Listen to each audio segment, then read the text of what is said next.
A lion is always a lion. अब season 1 के and में और लास्ट एपिसोड में हमने ये देखा था कि लियो बहुत आसानी से उन 4 क्लैन के जो भी 4 मेंबर्स आते उस पर अटैक करने के लिए, और उसके साथ साथ डार्क क्लैन के जो प्रिंस ने ये सब कुछ प्लान किया था, वो सारा प्लान धरा का धरा रह जाता है, क्योंकि लियो यूज करता है उन्हीं की टेक्निक उन्हीं के खिलाफ, जिसकी वजह से वो अपने ही जाल में फंस जाते हैं। अब जब ये सब जो मरे हुए लोग हैं वो वहां पर जाएंगे तो उनके क्लैन दूसरे क्लैन को ब्लेम करेंगे और आपस में ही लड़ने लग जाएंगे, जो कि Lord of heavenly demonic cult इतने टाइम से नहीं कर पाए थे, वो लियो ने बस ऐसे ही चुटकी बजाते ही कर दिया। और अब जो डार्क क्लैन का जो प्रिंस होता है वो बहुत ज्यादा गुस्से में होता है कि अब यहाँ पर मैं क्या करूंगा, अब आगे। अकेडमी डायरेक्टर वहां पर स्माइल करते हैं और उसके बाद ये चिल्लाकर कहते कि नहीं, यहां से ले जाओ, डिटेंशन सेंटर में डाल दो। अब सब लोग उनका ऑर्डर फॉलो करते हैं और उन्हें डिटेंशन सेंटर में ले जाते हैं, लेकिन उसके बाद सीन शिफ्ट होता है डिमोनिक अकेडमी के डायरेक्टर्स ऑफिस में, जहां पर मास्टर इंस्ट्रक्टर कहते हैं कि उनकी बॉडीज को देखकर रिस्पेक्टिव क्लैंस आपस में लड़ने लग जाएंगी। हमने उनकी बॉडी के साथ साथ एक ऑफिशियल स्टेटमेंट भी भेज दी है कि इन दोनों को, मतलब डार्क क्लैन के दोनों मेंबर्स को इम्प्रिजन कर लिया गया है और वो अभी डिटेंशन सेंटर में हैं। Lord of heavenly demonic cult और सीनियर काउंसिल एल्डर्स मेंबर्स नहीं आ जाते हैं तब तक इन्हें हम वहीं पर रखेंगे। और अब मास्टर इंस्ट्रक्टर कहते हैं कितनी बिजार ट्रिक है, कोई भी इन सारी चीजों को देख कर ये पता ही नहीं लगा पाएगा कि आखिरकार इन सब के साथ हुआ क्या था। और डायरेक्टर कहता है कि यही तो बहुत ही पेक्यूलियर बात है कि मुझे भी समझ नहीं आ रहा है कि लियो इतना ज्यादा मैच्योर कब हो गया, और मैच्योर के साथ साथ यहाँ तक कि ग्रैंड मास्टर के लिए भी ये इम्पॉसिबल होगा कि वो इतनी सारी टेक्निक्स को एक साथ कॉपी कर सके, और वो भी उस टेक्निक को कॉपी करना जिसे उसने एक बार देखा था और वो भी 3 साल पहले। और तो ऊपर से कोई नॉर्मल ऑर्डिनरी टेक्निक नहीं है, बल्कि सीक्रेट टेक्निक है जो कि सिर्फ और सिर्फ डार्क क्लैन के लीडर को और इस प्रिंस को पता थी। खैर जो भी केस हो, अब इन 5 क्लैन के बीच में एक क्लैश अनअवॉइडेबल है, वो होकर ही रहेगा। लॉर्ड भी इस चीज के लिए कोशिश कर रहे थे, लेकिन लियो ने कुछ ऐसा किया है जो कि सिर्फ और सिर्फ डिमोनिक अकेडमी से ही पॉसिबल था। और उसके बाद सीन शिफ्ट होता है west side of heavenly demonic cult castle की तरफ, जहां पर पॉइजन क्लैन का घर होता है। वहां पर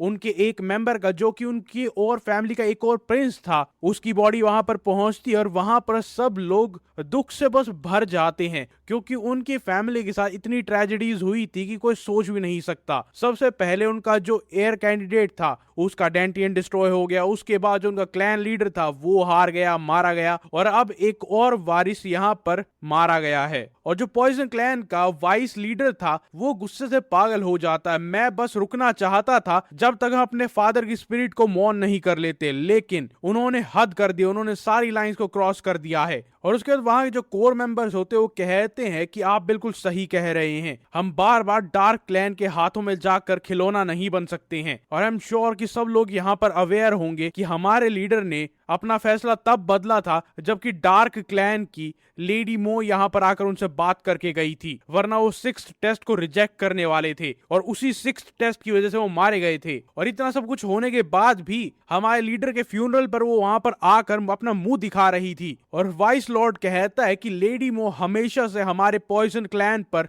लुक डाउन करते हुए आई है, और हमारी फैमिली के दोनों मेंबर्स की स्पिरिट तभी रेस्ट कर पाएगी जब हम उसका सर यहाँ पर लेकर आएंगे। और उसके बाद एक मेंबर कहता है कि vice leader I am sorry, लेकिन मैं ये फ्यूनरल के बीच में कह रहा हूँ, लेकिन अभी हमारे पास सबसे बढ़िया मौका है। और दूसरा कहता है कि हाँ, इस टाइम पर उन्हें लग रहा होगा कि वो जीत गए हैं और इस टाइम पर हम अपने फ्यूनरल्स में बिजी होंगे तो उन पर कोई हमला नहीं करेगा, उन्हें कभी एक्सपेक्टेड नहीं होगा कि हम इस टाइम पर हमला करेंगे। और वाइस लॉर्ड कहता है कि तुम सही कह रहे हो, और उसका तो गुस्से में कहता है कि जल्दी से इसका फ्यूनरल खत्म करते हैं और उसके बाद सीक्रेटली एक ऑर्डर पास करो कि हमारी सारी फोर्सेस को 2 बजे, सुबह 2 बजे इकट्ठा होना है। और इसके बाद सीन शिफ्ट होता है अगले दिन 4 बजे का डार्क क्लैन के मैनोर में, जहां पर ये पॉइजन क्लैन के सारे मेंबर इकट्ठा होकर पहुंच जाते हैं, जहां पर वो आपस में बात करते कि डार्क क्लैन का लीडर यहां पर नहीं है तो उन्हें वाइप आउट करना बहुत ही आसान होगा। सिर्फ एक direct attack full on March के साथ हम उनके डीपेस्ट क्वार्टर्स तक जाएंगे। बाकी सब उसे यस लॉर्ड कहकर आगे बढ़ते वो सब डार्क क्लैन के मेंशन के अंदर जाते हैं, जहां पर जाकर वो देखते हैं कि यार यहाँ पर कुछ ज्यादा ही शांति है, कि भाई यहाँ पर कुछ तो अजीब चल रहा है। यहाँ पर एक सिंगल शैडो नहीं है, एक इंसान नहीं है, एक गार्ड नहीं है। मुझे पता है कि डार्क क्लैन का लीडर चला गया है, लेकिन ये स्ट्रेंज है। और उसके बाद पॉइजन क्लैन के वाइस लॉर्ड को समझ में आता है कि नहीं, ये एक एम्बुश है। इससे पहले कि वो अपने दोस्तों को वार्न कर पाता, ऊपर से इतने सारे तीर आते हैं और जो लोग मार्शल आर्ट से बहुत ज्यादा प्रोफिशिएंट होते हैं वो अपने आप को बचा पाते हैं अपनी तलवार से, लेकिन बाकी सब के सब मारे जाते हैं। और उसके बाद ऊपर दीवारों पर बहुत सारे आर्चर्स, सोल्जर्स खड़े होते हैं। और अब पॉइजन क्लैन का जो लीडर होता है सोच रहा होता है कि यार, ये डार्क क्लैन के हमेशा से ऐसे हैं, क्या इन्हें पहले से पता था कि हम अटैक करने वाले हैं? और अब वो कहता है कि अब कुछ नहीं किया जा सकता, हमने ये शुरू कर दिया और अब पीछे भागने का कोई ऑप्शन नहीं है, ना ही कोई रास्ता है, तो अपनी आखिरी सांस तक फाइट करना। और अब वो सब लड़ते हैं, कुछ डार्क क्लैन के नॉर्मल सोल्जर्स मारे जाते हैं, कुछ पॉइजन क्लैन के मारे जाते हैं। और तभी उनके पीछे एक बूढ़ा सा आदमी आता है और कहता है कि अच्छा, तो मैंने ये सुना था कि अगर एक चूहे को कॉर्नर में कर दिया जाए तो कई बार बिल्ली को भी काट लेता है। ऐसा लग रहा है कि तुम अपनी पूरी कोशिश कर रहे हो स्ट्रगल करने की। और उसके बाद पॉइजन क्लैन का एक मेंबर होता है, उस पर अटैक करता है, लेकिन वो अपनी की टेलीकिनेसिस की मदद से ही उसे पुश कर देता है, उसे हाथ लगाने की जरूरत नहीं पड़ती। और उसके बाद एक बहुत ही कमाल के फ्लो के साथ वो एक के बाद एक सर को उड़ाते हुए चला जाता है और कहता है कि एंड ऑफ द डे में तुम कुछ नहीं हो, तुम सिर्फ चूहे हो। और उसके बाद जो पॉइजन क्लैन का वाइस लीडर होता है वो उस पर हमला करने के लिए जाता है और वो कहता है कि तुम वाइस लीडर हो पॉइजन क्लैन के, कितने बुरे दिन आ गए हैं पॉइजन क्लैन के। और उसके बाद उसके शरीर पर बहुत सारे स्लैश लगते हैं और वो दूर जाकर गिरता है। सब लोग हैरान हो जाते हैं कि वाइस लीडर के साथ ऐसा कैसे हो सकता है। और तभी वहां पर लेडी मो आती है और कहती है कितने बोरिंग हो तुम सब लोग बिल्कुल वैसे ही रिएक्ट कर रहे हो जैसे मैंने एक्सपेक्ट किया था। तुम सब हमें अंडर एस्टिमेट करके बैठे थे क्योंकि हमारा लीडर यहाँ पर नहीं है। और उसके बाद कुछ लोग लेडी मो पर अटैक कर देते हैं और वो कहती है कि मर जाओ। और उसके बाद वो अपना मार्शल आर्ट्स दिखाती है और वो भी सारा अलग कर देती है। और उसके बाद वहां पर पॉइजन क्लैन का एक ही मेंबर बचा जो ये सब कुछ देखकर हैरान था। और उसके बाद वो बूढ़ा उसके पीछे आता है, उसका सर पकड़कर कहता है कि तो सिर्फ तुम ही बचे हो। और उसके बाद अपने घुटनों पर बैठने के लिए कहता है, जिसकी वजह से उसे बैठना पड़ता है क्योंकि उसकी इंटरनल एनर्जी बहुत ज्यादा स्ट्रांग होती है। और उसके मन में चल रहा होता है कि मुझे यकीन नहीं हो रहा है कि लेडी मो खुद इतनी ज्यादा ताकतवर हो सकती है। डार्क क्लैन ने आखिरकार और क्या क्या छुपा रखा है। और वो लेडी मो को गाली देकर कहता है कि तुम लॉर्ड के लिए और कुछ नहीं बल्कि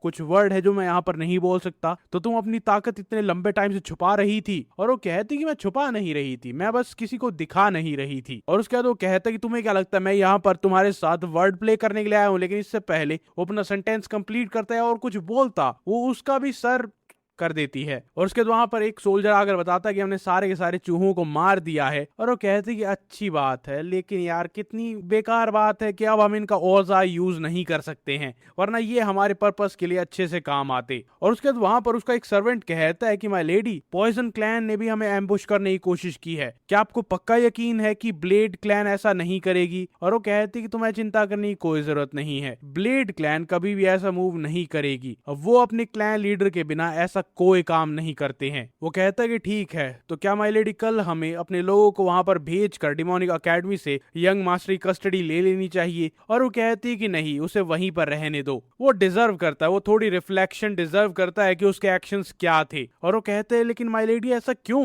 हम बस यंग मास्टर को वहीं पर छोड़ नहीं सकते हैं? और वो कहते हैं कि मुझे अपने बच्चे के बारे में सबसे ज्यादा पता है, उसे एक वेकअप कॉल की जरूरत है क्योंकि वो अपने दुश्मन के जाल में फंस गया था और क्योंकि वो ओवर कॉन्फिडेंट था। और मैं उसे ये सिखाना चाहती हूँ कि लॉर्ड की जो पोजीशन है, जो वो हमेशा से चाहता है, जिसके लिए हमने इतना काम किया है, वो पाना इतना आसान नहीं है। और मिलने के बाद भी वहां पर अपने दिमाग से काम लेना होता है। और उससे जरूरी है कि अपने क्लैन के सारे रिसोर्सेज लगाओ और उस लड़के की सारी जानकारी निकाल कर लेकर आओ। उस गंदी नाली के कीड़े ने आखिरकार इतनी जल्दी इतना सब कुछ कैसे किया, फिर उसके लिए चाहे हमें उसके गार्ड को ही इंटेरोगेट क्यों ना करना पड़े। और अब मैं तुम्हें बता दूं कि सीरीज की स्टार्टिंग में मैंने कहा था कि लियो अपने गार्ड को लेकर बहुत ज्यादा प्रोटेक्टिव था क्योंकि वही एक इंसान था जिसने उसे पाल पोस कर बड़ा किया था, उसे प्रोटेक्ट किया था और वो उसके लिए फैमिली की तरह था। तो अब सोचो, लियो अपने दोस्तों को, अपने सबॉर्डिनेट्स को बचाने के लिए क्या कुछ नहीं करता है। तो अब अगर ये उसके गार्ड के पीछे जाएंगे तो वो इसका क्या करेगा? और वहां पर जो बूढ़ा आदमी होता है उसे देखकर कहता है क्या तुम ठीक हो? और वो कहती है कि हाँ मैं ठीक हूँ, लेकिन एक बात तो है कि उसने हमें अपने जाल में फंसा लिया था, ये एक पॉइंट तो उसकी तरफ जाता और अब उसे कीमत चुकानी होगी, कोई भी मेरा बेवकूफ बनाकर नहीं जा सकता है। और अगर हमने उसे ऐसे ही छोड़ दिया तो वो बहुत ज्यादा खतरनाक बन जाएगा, और वो कोई ऐसा इंसान नहीं है जिसे मेरा बेटा अकेला पर्सनली हैंडल कर सके, तो मुझे बीच में इंटरफेयर करना ही होगा। अब जब ये इंसिडेंट हुआ था उसके बाद 4 दिन हो चुके हैं, और अब डार्क क्लैन के जो प्रिंस के जितने भी कैडेट्स थे जो उसके सबऑर्डिनेट थे वो बस केओस में यहाँ वहां भाग रहे थे, क्योंकि इनके लीडर के और वाइस लीडर की को सील करके इन्हें डिटेंशन सेंटर में डाल दिया गया था। अब जो भी पावरफुल कैंडिडेट उसके ग्रुप में गए थे उन्होंने अपने सपोर्ट को विड्रॉ कर लिया था, और जो बचे हुए मेंबर थे जो अभी भी उसे सपोर्ट कर रहे थे वो कुछ कर नहीं सकते थे, क्योंकि पूरी अकेडमी का कंट्रोल लियो के पास चला गया था। अब जब सब लोग उसे सपोर्ट करते रहे वो इतना ताकतवर था, यहां तक कि डायरेक्टर भी उसके साथ था, तो उन्होंने डिसाइड किया कि वो अकेडमी से ड्रॉप कर लेंगे और बाहर जाकर अपने प्रिंस का वेट करेंगे, उसे सपोर्ट करेंगे। अब 7 लोग जो कि उसके ग्रुप को छोड़कर आए थे और उसके अलावा 5 और एलीट क्लैन के जो कैडेट्स थे जिन्होंने अभी तक किसी को सपोर्ट नहीं किया था, वो सब के सब लियो के पास आते हैं, अपनी लॉयल्टी ऑफर करते हैं और उसकी टीम को ज्वाइन करना चाहते हैं। लेकिन लियो जो कि हर चीज को नीचे रखता है, लॉयल्टी को सबसे ऊपर रखता है, वही चीज को लेकर कन्विंस्ड नहीं था, इसीलिए उसने एक भी कैंडिडेट को एक्सेप्ट नहीं किया था, उसने किसी को अपना सबऑर्डिनेट नहीं बनाया सिवाय 2 लोगों के, क्योंकि उन्होंने इन सारे के सारे मैच से पहले ही लियो को ज्वाइन करने के लिए रिक्वेस्ट कर लिया था। अब जैसे ही उन दोनों ने अपनी लॉयल्टी लियो के लिए शो की तो अब उसके पास 4 क्लैन का सपोर्ट हो गया था, मतलब 4 क्लैन के जो बच्चे थे वो लियो को सपोर्ट करते थे। और उसके बाद लियो की जो 6 स्वॉर्ड्स थी वो लियो कहते माय लॉर्ड आपने बाकी सबको रिजेक्ट कर दिया कोई बात नहीं, लेकिन 5 जो एलीट क्लैन के मेंबर्स थे आपको उन्हें तो एक्सेप्ट करना ही होगा, क्योंकि अगर आपको वाइस लॉर्ड तक असेंड करना है, वो बनना है, तो आपको 12 लीडर्स का जो कि एलीट क्लैन से हैं उनको विटनेस बनने के लिए मनाना होगा। अब लियो सोचने लग जाता है और उसका सबऑर्डिनेट कहता है कि मैं समझता हूं कि आपको बहुत ज्यादा अनईजी फील होता है कि कैसे वो अभी तक सबको देख रहे थे बिना किसी को सपोर्ट किए, लेकिन अगर वो 5 हमारी तरफ आ जाते तो हम फाइनली क्वालिफाई कर जाएंगे, हमारे पास वो 12 लोग हो जाएंगे जो कि विटनेस के तौर पर हमें चाहिए। और रेड रिबन कहते कि माय लॉर्ड मैं भी इस चीज में इसके साथ हूं, और वो कहता है कि आपका वाइस लॉर्ड बनना हमारी हाईएस्ट प्रायोरिटी है। सब लोग यही कहते हैं कि प्लीज उन्हें एक्सेप्ट कर लीजिए, लेकिन लियो कहता है कि नहीं, मैं उन्हें एक्सेप्ट नहीं करूंगा, मैं दूसरा रास्ता अपनाऊंगा। वो सब हैरान तो होते ही है, लेकिन उसके साथ साथ ब्राउन हेयर पूछता है कि 2 दिन पहले आपको ये पता चला था, डायरेक्टर ने आपको बताया था कि वाइस लॉर्ड की पोजीशन तक असेंड करने के लिए आपको 12 लीडर्स जो कि एलीट क्लैन से हैं उनका सपोर्ट चाहिए, तो क्या कोई और भी रास्ता है? और वो कहता है कि हाँ एक और रास्ता है जिसके लिए मैं आज ही डिमोनिक एकेडमी को छोड़ रहा हूं। और उसके सारे सबऑर्डिनेट्स का वही रिएक्शन होता है जो तुम्हारा है मेरा है, और उन सब का भी मुंह खुला रह जाता है कि क्या। और लियो बताता है कि एकेडमी को छोड़ने के, और वो भी जल्दी छोड़ने के, मेरे पास 2 रीजन है। पहली बात कि मैं विटनेसेस को सिक्योर करना चाहता हूं, वो भी दूसरे रास्ते से, और दूसरा रीजन ये है कि लॉर्ड ऑफ डिमोनिक कल्ट और 8 elder council members central plains के लिए चले गए हैं। और तब रेड रेबन कहती कि अच्छा तो मेन क्लैंस की कोई भी लीडर यहाँ पर नहीं है, लेकिन आपको नहीं लगता कि आप कुछ ज्यादा ही बड़ा रिस्क ले रहे हैं? और तभी हल्क कहता कि अरे तुम्हें चिंता करने की जरूरत नहीं है, माय लॉर्ड के साथ मैं भी जा रहा हूँ। और वो कहती कि तुम भी जा रहे हो, और उसके बाद मून गाय कहती है कि मैं भी जा रहा हूँ। उसके बाद कैडेट नंबर 17 कहता है कि मैं भी माय लॉर्ड के साथ जा रहा हूँ। और फिर लोग कहते हैं क्या जिन्होंने भी 5th टेस्ट को क्लियर कर लिया वो सब जा रहे हैं। और उसके बाद निहिल्टी क्लैन का जो मेंबर होता है वो भी कहता है कि मैं माय लॉर्ड के बहुत ज्यादा काम तो नहीं आ सकता, लेकिन मैं भी उनके साथ जा रहा हूँ।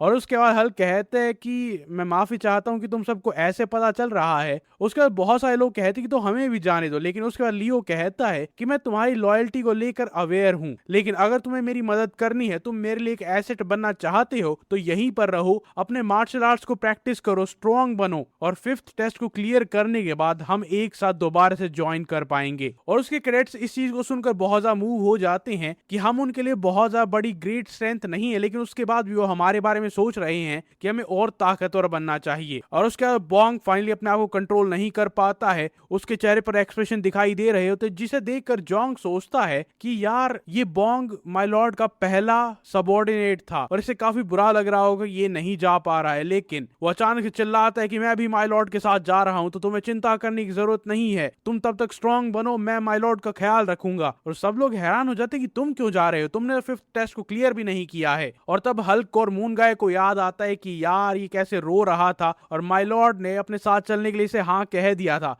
लेकिन हमने इसे कहा था कि किसी को मत बताना जब तक कि हम यहाँ से निकल नहीं जाते हैं। और उसके बाद सब लोग उस पर चढ़ जाते हैं कि माय लॉर्ड ये आपके साथ कैसे जा रहा है। उसका बॉन्ग से पूछता है कि तुम कैसे जा रहे हो। और उसके बाद लियो वहां से चला जाता है और एक टायर्ड एक्सप्रेशन के साथ बॉन्ग को कहता है कि तुमने मुसीबत खड़ी की है, तुम ही संभालो। और सारे के सारे कैडेट्स उसे घेर लेते कि बताओ अपना सीक्रेट बताओ। और उसी सेम रात को रात के 8 बजे हमें सीन दिखाया जाता है फ्लाइंग फैंटम क्लैन के घर के बाहर, जहां पर दो गार्ड खड़े होते और वो अचानक से देखकर कहती कि ये क्या है। और वहां से 6 लोग चलते हुए आ रहे थे और जिसके बीच में होता है लियो। वो अपनी तलवार निकालने वाले होते और उनसे पूछते कि तुम कौन हो और तुम्हारा यहाँ पर क्या काम है। और वहां पर लियो अपना टैग दिखाता है जिसके ऊपर 12 लिखा हुआ था और वो कहता है कि प्लीज 11th काउंसिल एल्डर को ये बता दीजिए कि यहाँ पर लियो जो कि 12th काउंसिल एल्डर है वो उनसे मिलने के लिए आए हैं। और वो मेडालियन देखते ही वो दोनों गार्ड्स अपनी तलवार को अंदर रख देते हैं और उन्हें प्रॉपरली ग्रीट करते हैं और वो कहते हैं कि हम अभी अपने क्लैन लीडर को बता देते हैं, आप बस थोड़ी देर के लिए यहाँ पर वेट करिए। और बॉन्ग हल्क को कहता है कि भाई ऐसा लग रहा है कि यहाँ पर किसी भी टाइम पर भूत बाहर आ सकता है।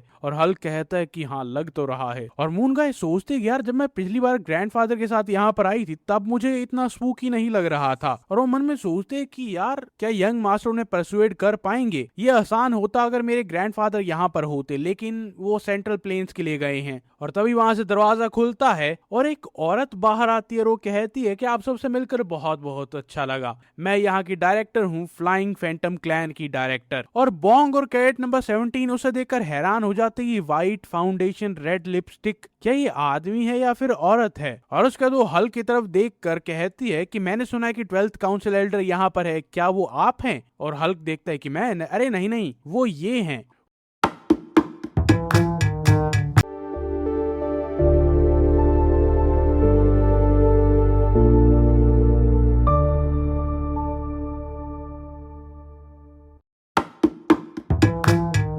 वो प्रॉपरली उसे इंट्रोड्यूस कराता और कहते कि ये है हमारे लॉर्ड लियो। वो दोनों एक दूसरे को प्रॉपरली ग्रीट करते और कहते हैं कि मेरे मास्टर 11th काउंसिल एल्डर ने आपको अंदर बुलाया है ताकि हम आपको अच्छे से सर्व कर सके। और वो अंदर जाता है तभी हल्क उसके पीछे जाने लगता है, लेकिन गार्ड्स उसे रोक लेते हैं और वो कहती कि अच्छा हाँ मैं बताना भूल गई थी, लेकिन हमारे मास्टर सिर्फ और सिर्फ आपसे मिलना चाहते हैं, सिर्फ और सिर्फ काउंसिल एल्डर से। और मैं उम्मीद करती हूँ कि आप अंडरस्टैंड करेंगे क्योंकि हमारे मास्टर थोड़े से शाय हैं। और हल्क बाहर से कहता है कि मुझे पता है कि एक रूड सवाल है, लेकिन तुम ये कैसे गारंटी कर सकते हो कि हमारे लॉर्ड की जिंदगी खतरे में नहीं होगी। और उसके दो डायरेक्टर उसकी तरफ देखकर कहते कि तुम हैंडसम तो हो ही, उसके साथ साथ लॉयल भी हो। और वो कहती है कि अच्छा तो ठीक है, मैं इनके साथ एक और इंसान को अंदर आने दे सकती हूँ, लेकिन उससे ज्यादा नहीं, क्योंकि अगर उससे ज्यादा अंदर आओगे तो मेरे मास्टर मुझे डांटेंगे। तभी वहां पर बॉन्ग चिल्लाने लग जाते हैं कि मास्टर के साथ मैं जाऊंगा। लेकिन तभी वहां पर मून गाय आती और कहती है कि माय लॉर्ड के साथ मैं अंदर जाऊंगी। और ये सबसे लॉजिकल चीज भी थी, वो आगे पता चलेगी क्यों। और वो अंदर जाते और वहां पर बहुत सारे स्ट्रॉ डॉल्स होते हैं जिन्होंने सेम मास्क पहना होता है। और मून गाय सोचती है कि यार मैं सोच रही थी कि बाहर से देखकर ये वियर्ड लग रहा था, लेकिन यहाँ तो कुछ ज्यादा ही क्रीपी है।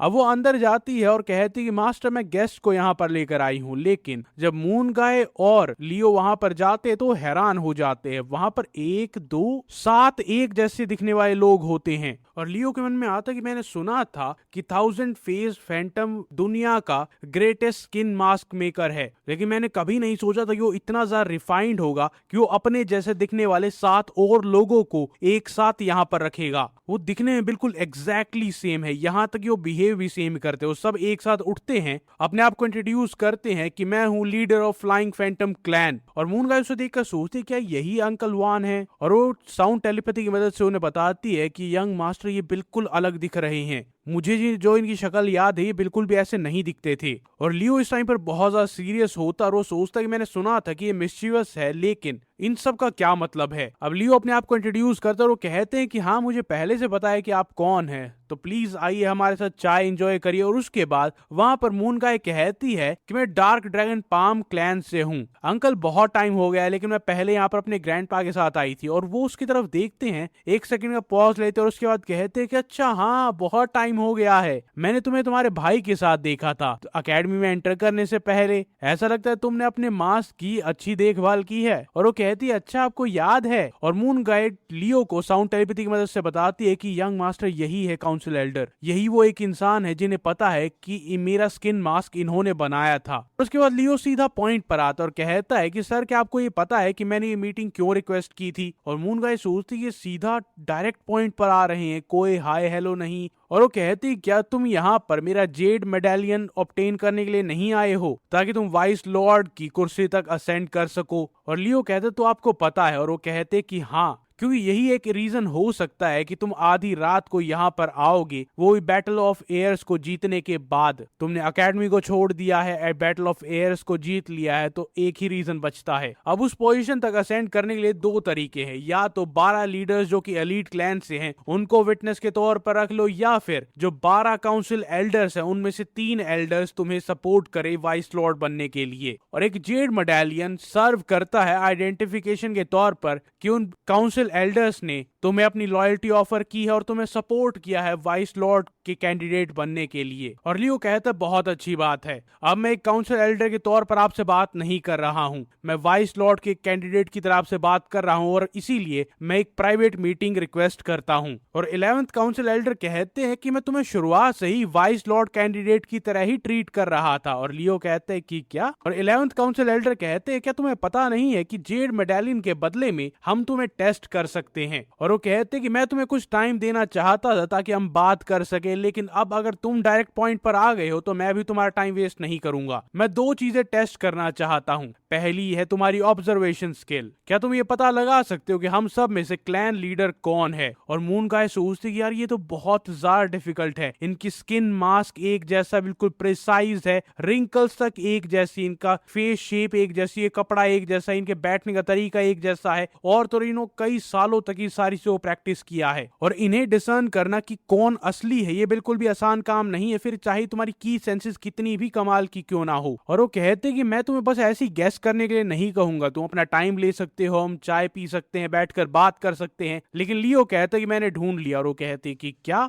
लियो उसके बाद उस औरत की तरफ देखता और कहता है कि तुम? वो आसपास देखती और कहती क्या? मैं और क्लैन लीडर? अरे नहीं। और मून गाय भी उसकी तरफ देखती है और साउंड टेलीपैथी की मदद से लियो से पूछती, यंग मास्टर क्या उन्होंने ये नहीं कहा था कि हम जो यहाँ पर बैठे हैं उनमें से काउंसिल एल्डर कौन है? और लियो उसके बाद सबके सामने कहता है कि इन्होंने कहा था कि मुझे ढूंढो, लेकिन इन्होंने ये नहीं कहा था कि इन्हीं 7 आदमियों में से ढूंढो। और उस साइड में खड़ी हुई डायरेक्टर कहती है कि सिर्फ और सिर्फ इसी रीजन से ये कहना, आई होप कि तुम रैशली कोई डिसीजन नहीं ले रहे हो। और उसके बाद लियो कहते हैं कि मेरी रूडनेस को कुछ देर के लिए इग्नोर करेगा, और उसके बाद की ब्लेड को मैनिफेस्ट करता और सीधा उस डायरेक्टर पर अटैक कर देता है, लेकिन वो अपने हाथ से उसे रोक लेती है और कहती है कि तुम तो काफी मुसीबत खड़ी करने वाले हो, और ये बताओ तुम्हें पता कैसे चला? और लियो पीछे हटता और बताता है कि साउंड टेलीपैथी की वजह से। और वो कहते हैं कि क्या? और लियो याद दिलाता है कि जब मून गाय ने ये बताया था कि वो डार्क ड्रैगन पाम क्लैन से आया है, तो जो आदमी सामने बैठा हुआ है वो थोड़ा सा हेजिटेट करता है, और उसके बाद कहता है कि बहुत टाइम हो गया है। और तब लियो को समझ में आया था कि वहां पर एक शॉर्ट पॉज था, और जब यही बात मून गाय उसे साउंड टेलीपैथी की मदद से बता रही थी तो वो नोटिस करता है कि वहां पर एक छोटा सा गैप होता है, उसका स्किन हल्का सा मूव करता है, और जब कोई साउंड टेलीपैथी की मदद से कम्युनिकेट करता है उसका वोकल कॉर्ड हल्का सा वाइब्रेट करता है। और लियो फिर उसे ढूंढने के लिए कुछ ऐसा सवाल पूछता है जो कि असली 11th काउंसिल को ही पता होगा,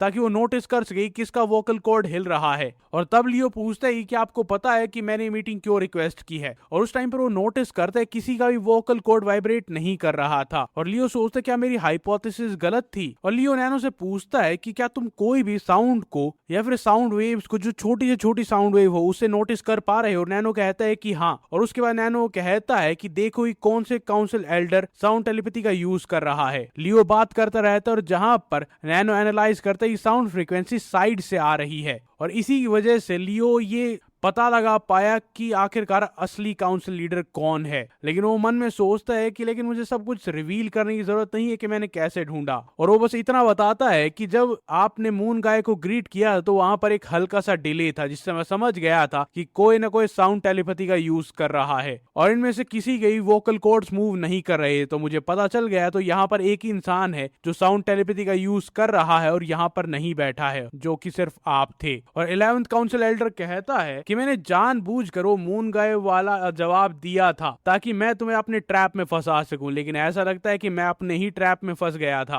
और वो कहता है कि मुझे दोबारा से अपने आप को इंट्रोड्यूस करना चाहिए, मैं हूं Wan Yu, the leader of flying phantom clan. Leo भी अपने आप को इंट्रोड्यूस करता है और अब 11th काउंसिल एल्डर कहता है कि तुमने पहले टेस्ट को स्पेक्टेक्युलर कलर्स के साथ पास कर लिया है। अब सेकंड टेस्ट की बारी आती है और सीधा वो लियो पर हमला करता है और लियो को पता चलता है कि उसका इनक्रेडिबल अटैक था, बहुत ही ज्यादा पावरफुल था। और उसके बाद वो अपने पंजों से उस पर अटैक करता है और उस टेक्निक का नाम होता है फैंटम स्वाइप, जो कि लियो को भी थोड़ी सी दिक्कत होती है उस अटैक को हैंडल करने में। और उसकी किक इतनी पावरफुल होती है कि लियो उड़ता हुआ बाहर की तरफ जाता है, वो जमीन पर लैंड करता है। मून गाय पीछे चिल्लाती है और 11th काउंसिल एल्डर कहता है कि मैं इस घर को नुकसान नहीं पहुंचाना चाहता था, लेकिन तुम्हारी साथ फाइट में ये तो होगा ही। और लियो सोचता है कि यार ये टेक्निक वही थी फैंटम स्वाइप जो कि मैंने 5th फ्लोर पर प्रेस्टीज लाइब्रेरी में पढ़ी थी, लेकिन ये टेक्निक और ज्यादा रिफाइंड थी, इसकी सारी वीकनेसेस को फिक्स कर लिया गया है। और 11th काउंसिल एल्डर कहते हैं कि मुझे तुमसे बहुत ज्यादा एक्सपेक्टेशन है, क्योंकि मैंने सुना था कि तुम पॉइजन क्लैन के लीडर के खिलाफ जीत गए थे। वो बूढ़ा आदमी एक लाठी के साथ जरूर चलता है, लेकिन वो एक प्योर मॉन्स्टर था। मैं कभी उसके साथ फाइट नहीं कर पाया क्योंकि कोई रीजन नहीं था, लेकिन अब तुम्हारे साथ लड़कर मुझे ये पता चल जाएगा कि क्या मैं उससे हरा पाता या ना हरा पाता।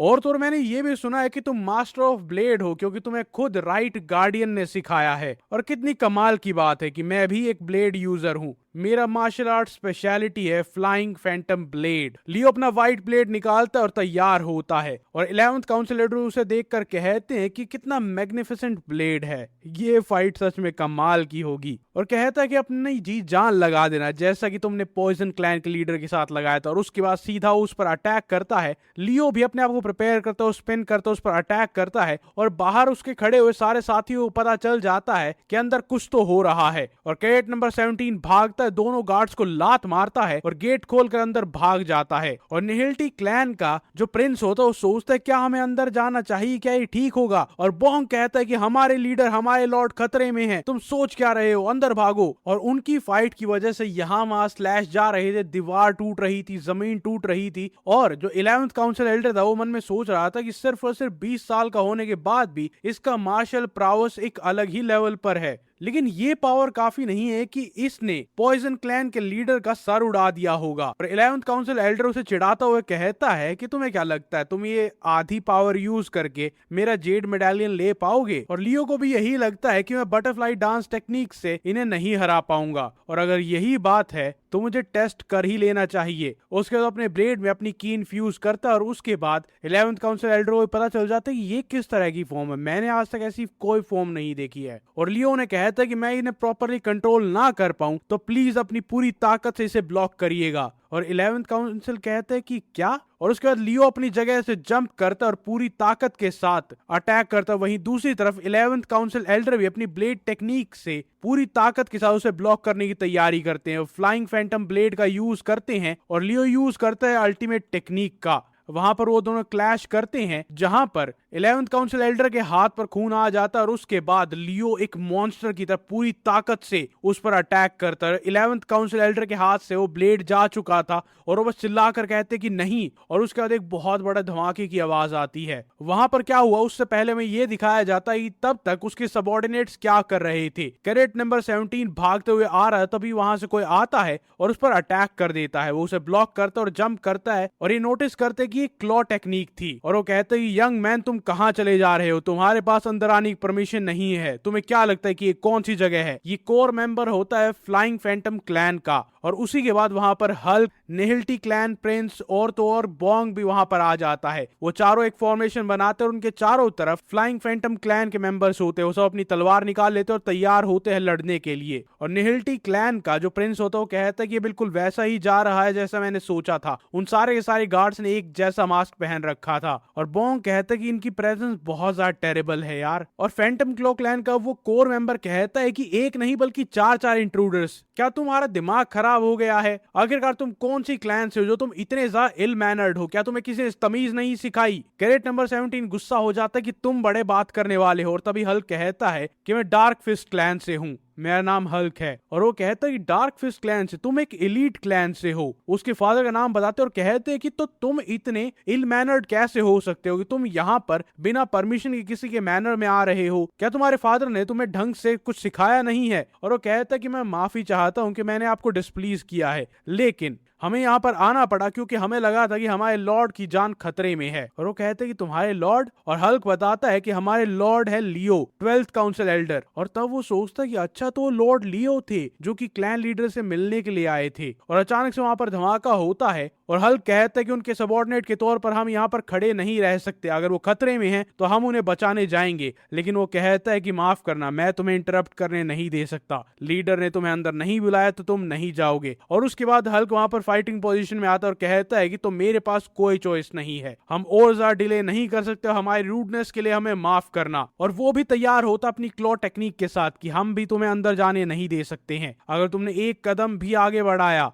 तो अच्छा नहीं होगा, ये बेहतर होगा कि तुम पीछे हट जाओ। और तभी लियो अपना फाइनल मूव प्ले करता है और उन सबको आवाज आती है, धरती आसमान सब कुछ हिलने लग जाता है, उनके सामने जो दीवार होती है वो टूट जाती है। जो भी लोग वहां पर खड़े होते हैं अपनी आंखों को कवर करते हैं क्योंकि वहां से धूल, मिट्टी, पत्थर सब कुछ उड़कर आ रहा था। और जो फ्लाइंग फैंटम क्लैन का जो कोर मेंबर होता है वो हैरान रह जाते कि यार ये क्या था, जमीन पर इतना बड़ा क्रैक बन गया था जैसे वहां पर कोई ड्रैगन आया हो। अब वो सब भागते हुए वहां पर जाते ही क्लैन लीडर क्या हुआ है, उसके साथ साथ लियो के सबऑर्डिनेट्स भी वहां पर भागते हुए जाते हैं। और लियो ने अपना वो final attack 11th council Elder पर नहीं बल्कि उनके साइड में डाइवर्ट कर दिया था। और वो देखकर हैरान हो जाता है कि ये किस तरह का मॉन्स्टर है, इस तरह के इंसान को कोई इंसान कहना पॉसिबल नहीं। और वो तभी के तभी अपना जेड मेडालियन निकाल कर उसे कहते हैं कि मैं 11th काउंसिल एल्डर और leader of flying phantom clan आपको यंग मास्टर की तरह रिकॉग्नाइज करता हूं और मैं आपको सपोर्ट करूंगा वाइस लॉर्ड बनने के लिए, प्लीज मेरे टोकन ऑफ लॉयल्टी को एक्सेप्ट करिए। और तभी वहां पर बाकी सारे लोग आ जाते हैं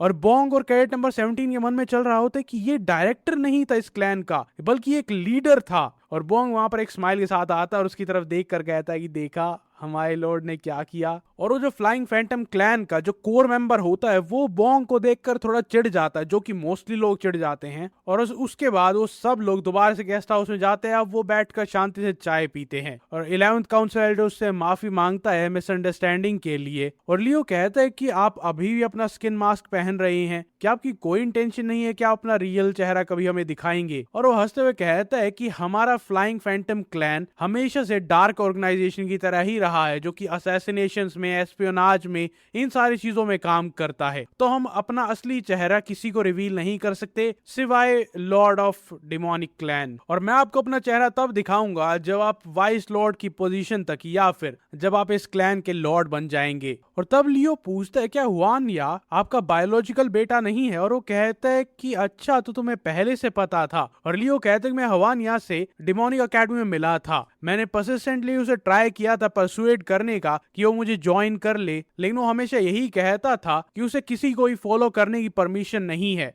वो किसी को भी फॉलो नहीं कर सकता जब तक कि उसके क्लैन लीडर नहीं कह देते हैं। और उस टाइम पर लियो को तभी के तभी पता चल गया था कि वो एक मास्क पहन कर वहां पर आया है, नैनो की मदद से ऑब्वियसली। लेकिन उस टाइम पर भी लियो को ये बात सता रही थी कि वो अपने फादर ना कहकर उन्हें क्लैन लीडर के नाम से बुला रहा था। और अब 11th काउंसिल एल्डर कहते हैं कि मैं बच्चे पैदा नहीं कर सकता। और ये सुनकर बोंग और हल्क हैरान रह जाते हैं और वो कहते हैं कि साइलेंट फैंटम आर्ट, ब्रीदिंग और कल्टीवेशन की वजह से हमारे क्लैन में एक बहुत ही पावरफुल येन एनर्जी है, इसीलिए उसे कंट्रोल करने के लिए हमें न्यूटर्ड होना पड़ता है। अब न्यूटर्ड क्या होता है वो तुम जाकर गूगल कर सकते हो, जिससे वो कभी बच्चे पैदा नहीं कर पाते हैं और इसीलिए अपनी क्लैन की टेक्निक्स को आगे बढ़ाते रहने के लिए वो किसी को अडॉप्ट करते हैं। लेकिन इसका मतलब ये भी है कि हमारा रिलेशनशिप बाप बेटे से ज्यादा मास्टर और डिसाइपल का है। और लियो कहता है अच्छा। और उसके बाद 11th काउंसिल एल्डर बहुत ही ग्रिम एक्सप्रेशन के साथ सबकी तरफ देखकर कहते हैं कि और हाँ, अब तुमने जो कुछ भी यहाँ पर सुना है उसे यहीं पर भूल जाना। खासकर वो बोंग और हल्क की तरफ देखता है और कहता है तुम्हें समझ में आया ना? और वो सब अपनी मुंडी हिलाते कि हाँ समझ में आ गया। लेकिन उसके बाद वो हल्क की तरफ देखकर कहते हैं कि लेकिन तुम काफी सुंदर रिलायबल ब्रिगेड लीडर हो, तुम याद रख सकते हो। लेकिन हल्क के चेहरे से पसीने आ रहे थे और कहते कि नहीं, मैं अभी भूल ही जाता हूँ। और उसके बाद वो मून गाय की तरफ देखते और कहते कि लेकिन तुम सच कब बताओगी। और वो कहता है एक्सक्यूज मी। और वो कहता है कि तुमने अकेडमी को छोड़ दिया है तो अब तुम्हें इस मास्क पहनने की क्या जरूरत है। और अचानक से मून गाय डर जाती है और कहती है कि मैं कभी तो बता ही दूंगी। और वो कहती है कि मैं डार्क ड्रैगन पाम क्लैन में जल्दी ही जाने वाली हूँ, मेरे ग्रैंडफादर वापस आ जाएंगे, उसके बाद मैं सबको बता दूंगी। और वो हंसते हुए कहते हैं कि हाँ क्यों नहीं। लियो वो स्मर्क करता है। उसके बाद वो बाहर जा रहे होते हैं। 11th काउंसिल एल्डर कहते हैं कि आई एम सॉरी, मैं आपको प्रॉपरली ग्रीट नहीं कर पाया, कुछ सेवा नहीं कर पाया, लेकिन अगर आपको ठीक लगे तो आप यहाँ पर आकर गेस्ट हाउस में रह सकते हैं। और लियो ये सुनकर बहुत ज्यादा खुश होता है कि काउंसिल एल्डर बहुत ज्यादा कंसिडरेट हैं और वो मुझे यहाँ पर रुकने के लिए कह रहे हैं क्योंकि मेरी खुद की कोई क्लैन नहीं है। लियो कहता है कि आपकी काइंडनेस के लिए बहुत बहुत शुक्रिया, आप बुरा ना माने तो क्या मैं एक और इंसान को यहाँ पर ला सकता हूँ। और वो कहते हैं कि ऑफ कोर्स क्यों नहीं, क्या ये वही इंसान है जिसके बारे में सोच रहा हूँ। और वो कहते हैं क्यों ना मैं अपने आदमियों को वहां पर भेज दूं उन्हें यहाँ पर लाने के लिए। लेकिन लियो कहते हैं कि नहीं, मैं खुद वहां पर जाऊंगा,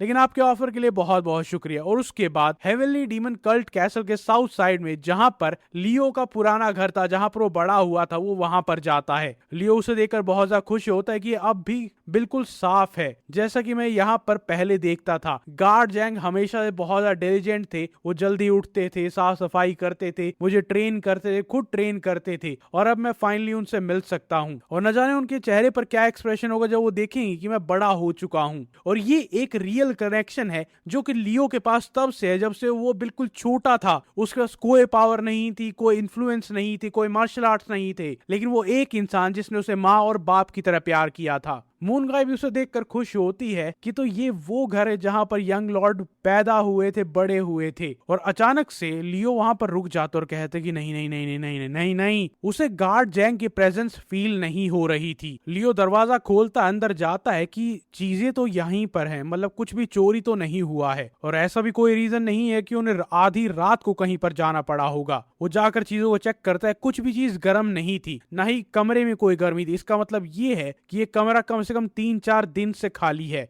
मैं कुछ तो डिड्यूस कर सकता था अगर यहाँ पर कोई ना कोई ट्रेस जरूर होती। अगर गार्ड जैंग को किसी ने उठाया है, किडनैप किया है, तो जो भी कल्प्रेट्स है वो बिल्कुल प्रोफेशनल थे। और उसे लगता है कि वो अकेले अपनी आंखों से कुछ नहीं ढूंढ पाएगा, इसलिए वो नैनो कहता है कि पूरे घर को, पूरे यार्ड को स्कैन करो, कोई छोटे से छोटा ट्रेस भी ढूंढ कर निकालो, मुझे गार्ड जैंग का पता चाहिए, उन्हें कुछ नहीं होना चाहिए। अब नैनो सर्च करता है, वो पूरे घर को, पूरे सब कुछ स्कैन करता है और उसे एक जगह पर कुछ मिलता है। एक पोल के बिल्कुल नीचे एक निशान होता है, एक फेंट स्वॉर्ड मार्क होता है और ये की स्वॉर्ड मार्क होता है। और लियो सोचता है कि यार इससे फिगर आउट करना बहुत ज्यादा मुश्किल है कि ये किसने किया है, क्योंकि मार्क बहुत छोटा सा है। अगर निशान होते जहां पर ब्लेड मार्क्स होते तो मैं एनालाइज कर पाता ये कौन सी टेक्निक है। अब हल्क वहां पर आता और कहता है क्या इसका मतलब ये है कि गार्ड जैंग को एम्बुश किया गया था। और अचानक से उससे गुस्सा महसूस होता है, ऐसा डिमोनिक एंगर जो उसने आज तक कभी फील नहीं किया था, जिससे हल्क के पसीने छूटने लग जाते कि मैंने माय लॉर्ड को इतने गुस्से में कभी नहीं देखा है। इनके अंदर एक वोल्केनो जो कभी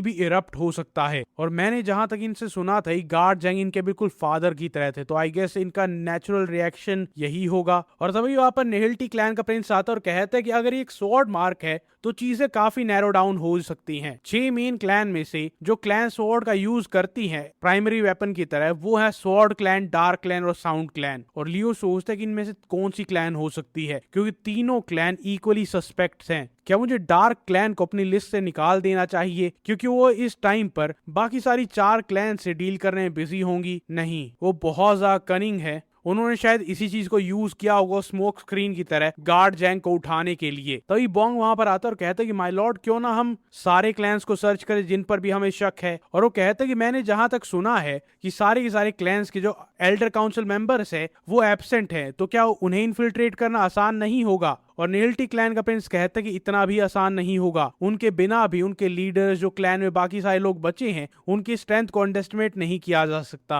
वो ऐसे ही 6 मेन क्लैंस नहीं बने हैं। यहाँ तक कि फ्लाइंग फैंटम क्लैन जहां पर हम अभी गए थे वो 6 मेन क्लैन में से है भी नहीं, वो बस एक एलीट क्लैन है। और हम उसके अंदर घुसे थे और वहां पर एडवांस मार्शल आर्टिस्ट बस 1 सेकंड में आ गए थे, तो सोचो वहां पर क्या हाल होगा। और सोचो अगर हम अंदर घुस भी गए तब भी ऐसा नहीं है कि हम वहां से सेफली निकल पाएंगे और हर जगह पर चेक कर पाएंगे। और तब हल्क अपना दिमाग लगाता और कहता है कि माय लॉर्ड, उनका ट्रू ऑब्जेक्टिव होगा गार्ड जैंग तक नहीं बल्कि आप तक पहुंचना। जिसने भी उसे उठाया है उनका मेन गोल, मेन निशाना आप हैं। तो क्यों ना आप ये ट्राई करें। और उसके बाद हमें एक दर्दनाक सीन दिखाया जाता है जहां पर गार्ड जैंग को बांध कर रखा है और उनके साथ बहुत कुछ गलत हुआ है। एक इंसान गर्म लोहा करता है और उनकी छाती पर लगा देता है और कहता है कि सवालों का जवाब दो, और तुम्हें सोने के लिए किसने कहा तुम रेस्ट कर सकते हो। और अब तुम्हें क्या लगता है लियो इनके साथ क्या करेगा? कमेंट करके जरूर बताना।